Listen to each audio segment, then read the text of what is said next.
ठाणे जिल्ह्यातील कल्याणमधून गुन्हेगारीचा एक धक्कादायक प्रकार समोर आला आहे।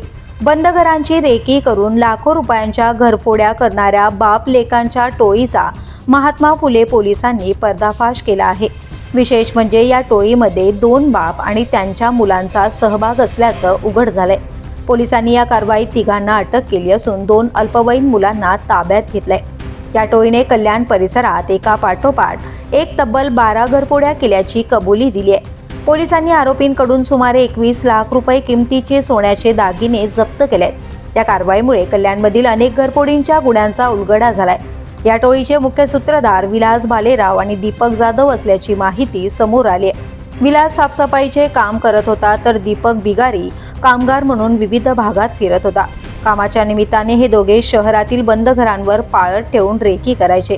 घरमालक बाहेर गेल्याची खात्री झाल्यानंतर ही माहिती ते आपल्या मुलांना द्यायचे।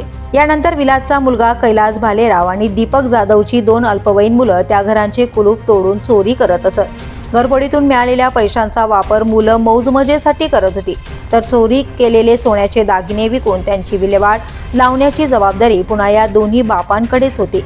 मुलांना योग्य संस्कार देण्याऐवजी त्यांना गुन्हेगारीच्या मार्गावर नेणाऱ्या या बापांना आता पोलीस कोठडीची हवा खावी लागते।